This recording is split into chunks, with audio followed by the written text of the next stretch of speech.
Christmas Day, December 25th, 2016. And it was just a matter of time before this coronal hole made its way directly in front of Earth. And we just had a magnitude 7.9 earthquake right off the main coast of Chile.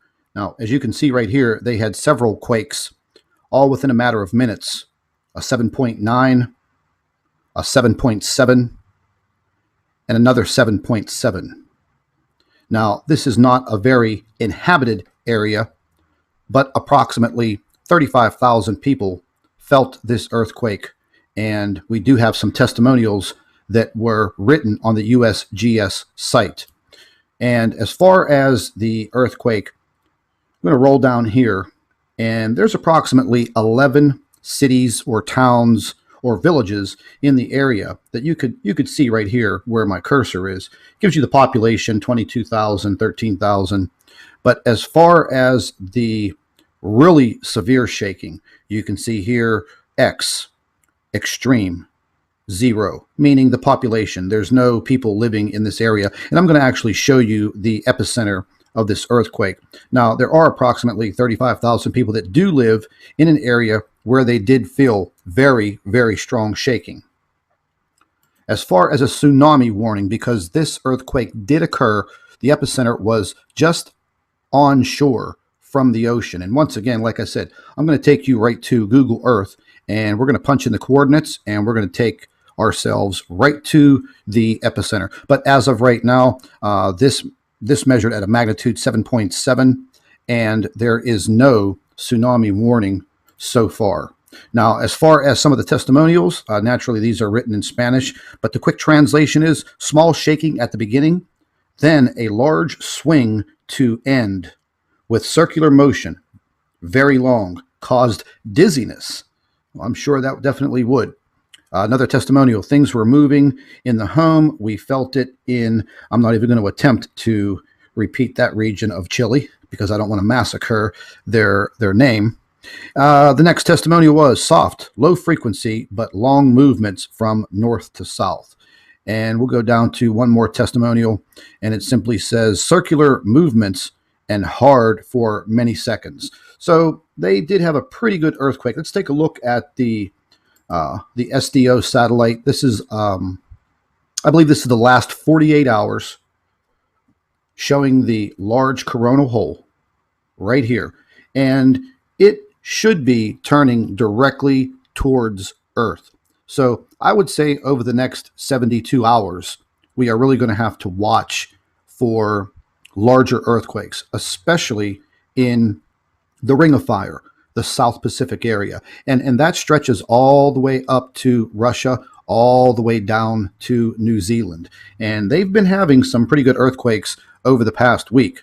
Now, none of them have reached over a magnitude 6. They've all been low in the magnitude 4 and 5 region, but they've been having them with quite a lot of frequency, meaning they're having a lot of earthquakes, as the days go by. So we're going to go ahead and jump out of here, and let's just take one quick look at the earthquake tracker, and you can see, now this is where the region is. It's in a very, very southernmost tip of Chile, very, very close to the shoreline. We're going to go ahead and exit out of the 3D tracker, and I'm going to take you directly to Google Earth, and we are going to plug in the actual coordinates for the epicenter, and let's just take a look and see where Google Earth takes us.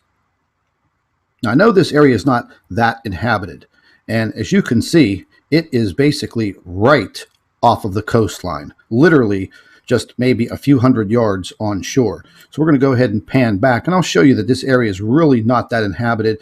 It's almost like a small peninsula off the coast of southern Chile.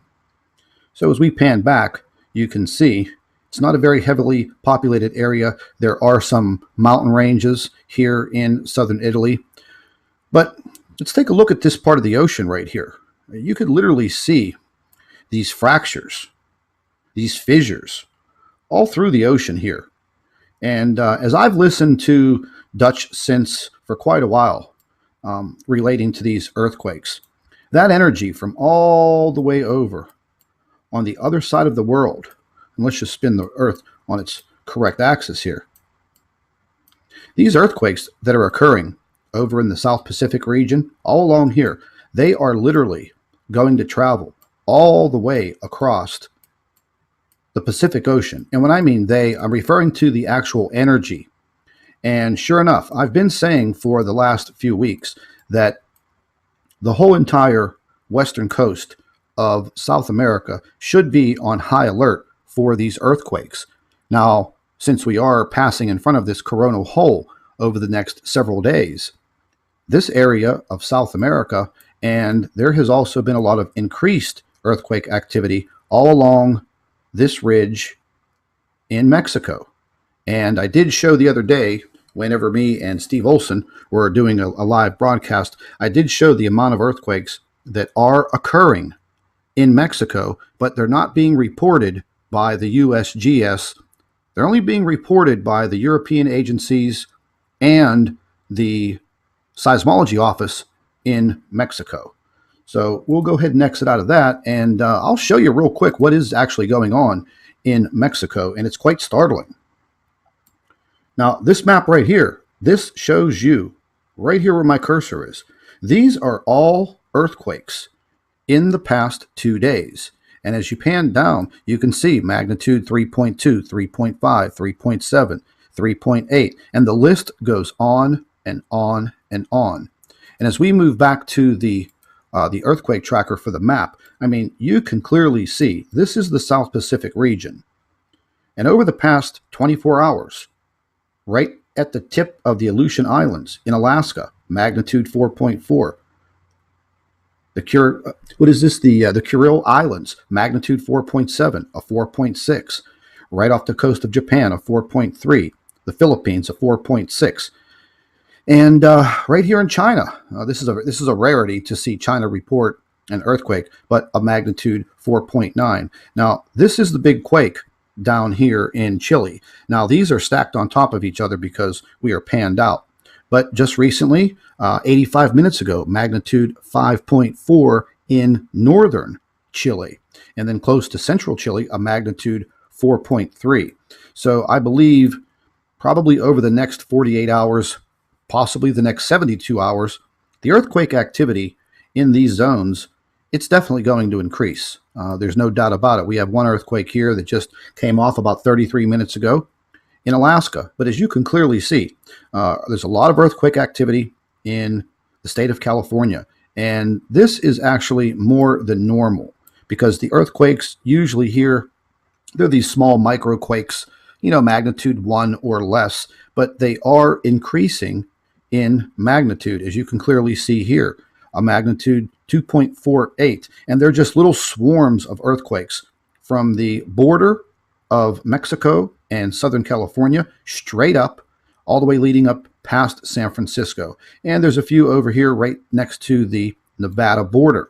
Now, they had some small quakes in Nevada over the last couple of days, and also naturally in Oklahoma. They seem to have these earthquakes pretty much in the dead center part of the state.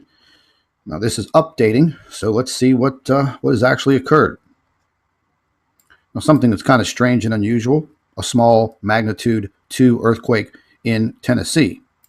So I think as the next few days go by, we're definitely going to see some earthquake activity across the globe. If you do live in an earthquake-prone area, make sure that you have a preparedness plan. Make sure that you know what you're doing. And like I've been saying, there's a few apps out there that you can download on your cell phone that will give you earthquake emergency information. And you can actually tune this in to exactly where you live. And the GPS on your cell phone will keep all of that in order. So we'll have more information as it comes out. But right now, a magnitude 7.9, 7.7, and 7.7 just struck southern Chile. So everybody, wish you a Merry Christmas. I wish we were on better circumstances, but have a happy holiday and stay tuned. We will probably have another update within the next few hours. Hello, everybody. Welcome back to the Nibiru channel. It is Christmas Day, December 25th, 2016. And it was just a matter of time before this coronal hole made its way directly in front of Earth.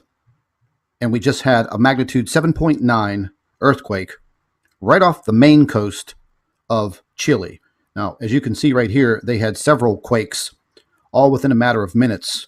A 7.9, a 7.7, and another 7.7. Now, this is not a very inhabited area, but approximately 35,000 people felt this earthquake, and we do have some testimonials that were written on the USGS site. And as far as the earthquake, I'm going to roll down here, and there's approximately 11 cities or towns or villages in the area that you could see right here where my cursor is. It gives you the population, 22,000, 13,000. But as far as the really severe shaking, you can see here X, extreme, 0, meaning the population. There's no people living in this area. And I'm going to actually show you the epicenter of this earthquake. Now, there are approximately 35,000 people that do live in an area